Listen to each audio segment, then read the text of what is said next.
Bismillahirrahmanirrahim. Assalamualaikum warahmatullahi wabarakatuh. Perkenalkan, nama saya Bayi Siti Anizarahim, di mana dalam video kali ini saya akan menjelaskan tentang pengantar ilmu hukum. Saya mengambil subtema dengan tema yaitu kaidah hukum dan kaidah sosial lainnya. Dalam pembahasan kaidah hukum dan kaidah sosial lainnya, kita memiliki 4 pembahasan. Yang pertama, pengertian kaidah sosial. Kita mencari tahu apa sih pengertian dari kaidah sosial ini. Nah, yang kedua, persamaan kaidah hukum dan kaidah sosial. Yang ketiga, perbedaan antara kaidah hukum dengan kaidah sosial lainnya. Sedangkan yang keempat yaitu tentang hubungan antara kaidah hukum dengan kaidah sosial lainnya. Langsung saja ke pembahasan pertama, yaitu mengenai pengertian kaidah sosial. Nah, kaidah ini sendiri berasal dari bahasa Arab dan berasal dari bahasa Inggris, yaitu norm, yang artinya patokan, meteran, ataupun siku-siku. Di sini saya tulis menurut pendapat Hans Kelsen.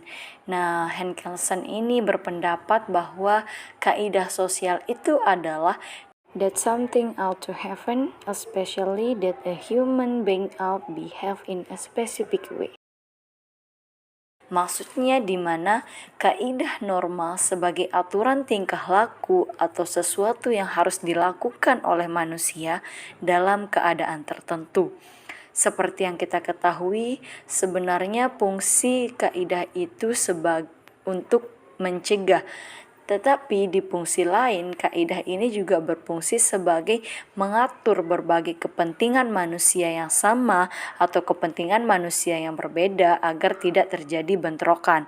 Nah, kaidah inilah yang akan memberikan jalan keluar jika terjadinya bentrokan tersebut. Di sini ada jenis-jenis kaidah menurut Gustav Friedrich.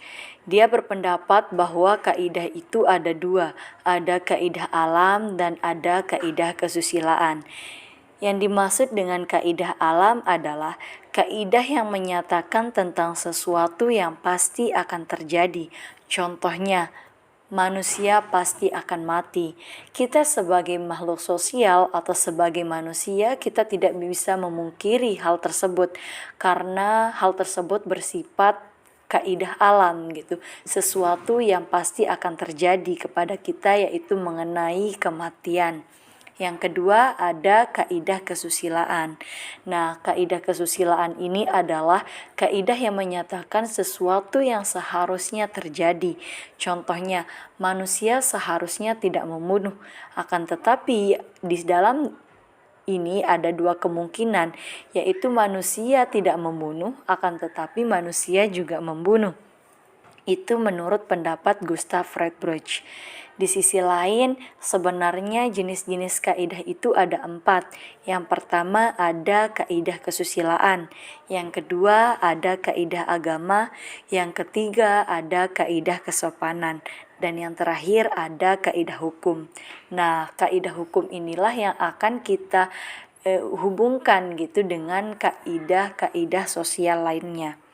Langsung saja kita ke kaidah pertama, yaitu kaidah kesusilaan atau moral. Maksudnya adalah kaidah yang berhubungan dengan manusia sebagai individu karena menyangkut kehidupan pribadi. Nah, kaidah kesusilaan ini bersifat otonom. Diikuti atau tidaknya aturan tingkah laku tersebut tergantung pada sikap batin manusia. Contohnya di sini dilarang mencuri, dilarang merampok. Itu tidak akan terjadi, itu akan terjadi ketika tergantung pada sikap batin manusia itu sendiri. Lanjut, yang kedua ada kaidah agama. Kaidah agama adalah aturan tingkah laku manusia yang penganutnya berasal dari Tuhan. Kaidah agama ini sendiri ada 2, ada kaidah agama umum dan ada kaidah agama khusus. Kaidah agama umum adalah kaidah yang mengatur hubungan manusia dengan manusia. Contohnya, larangan membunuh, larangan mencuri, larangan membuat kerusakan. Itu adalah kaidah yang diatur antara hubungan manusia dengan manusia lainnya. Yang kedua, kaidah agama yang khusus. di mana kaidah ini mengatur hubungan manusia dengan Tuhannya. Contohnya, sholat, puasa itu akan diatur oleh kaidah khusus begitu. Langsung, yang ketiga ada kaidah kesopanan. Kaidah kesopanan adalah kaidah yang didasarkan pada kebiasaan, kepatutan, kepantasan yang berlaku dalam masyarakat. Dalam kaidah kesopanan ini, sanksinya berupa teguran, celaan, cemohan, cercaan, bahkan dikucilkan. Contohnya di sini saya taruh memakai baju yang berkerah saat ke kampus, maksudnya ya. Itu termasuk kaidah kesopanan karena kita melanggar sesuatu yang sudah diterapkan di dalam kampus. Contoh lainnya yaitu izin sebelum masuk ke rumah orang. Itu juga termasuk kaidah kesopanan ya teman-teman. Yang keempat ada kaidah hukum. Nah, hukum sebagai kaidah sosial ini, hukum ini bersifat ideal atau kultural, di mana dia mempunyai dua sifat alternatif. Ada kemungkinan besar dia bersifat imperatif. Imperatif ini secara a priori wajib ditaati. Yang kedua bersifat fakultatif, tidak ditaati secara mengikat atau wajib ditaati. Ini bisa berlaku karena perjanjian para pihak gitu. Nah, proses lahirnya kaidah hukum ini ada dua. Ada yang menyatakan bahwa kaidah itu berasal dari perintah Tuhan menurut orang-orang. Nah, ada juga yang berpendapat bahwa kaidah ini lahirnya dari otoritas tertinggi, maksudnya dari undang-undang dasar, dari undang-undang atau peraturan gitu. Nah, pada pokoknya dapat dibedakan menjadi dua, berasal dari kaidah lainnya atau proses double legitimasi atau pemberian ulang legitimasi dalam kaidah sosial atau kaidah non-hukum. Contohnya moral, agama, kesopanan. Itu menjadi kaidah hukum. Nah, yang kedua ada yang berasal dari otoritas tertinggi. Contohnya undang-undang lalu lintas dan angkutan jalan. Sanksi dalam kaidah hukum. Sanksi dalam kaidah hukum ini yaitu sebagai salah satu unsur esensial dalam kaidah hukum. Ada juga reaksi, akibat atau konsekuensi pelanggaran kaidah sosial tersebut. Selanjutnya kita akan membahas tentang perbedaan kaidah hukum dengan kaidah sosial. Yang pertama yaitu perbedaan kaidah hukum dengan kaidah agama dan kaidah kesusilaan. Ditinjau dari segi tujuannya, kaidah hukum itu tujuannya menata tertibkan dan melindungi manusia beserta kepentingannya. Sedangkan kaidah agama atau kaidah kesusilaan itu bertujuan untuk menjadikan manusia yang ideal atau memperbaiki pribadinya. Itu tujuan dari kaidah agama. Sedangkan dari segi sanksi, tentu saja kalau kaidah hukum itu sanksinya bersifat dari negara atau bersifat pidana. Sedangkan kalau kaidah agama itu dari Tuhan dan kaidah kesusilaan itu berasal dari masyarakat. Nah, di sini juga ada dari segi isinya. Nah, kaidah hukum ini isinya yaitu hak dan kewajiban. Sedangkan kaidah agama dan kaidah kesusilaan itu isinya kewajiban. Yang terakhir ada dari segi sasaran. Kaidah hukum itu sasarannya menghendaki tingkah laku manusia sesuai dengan aturan.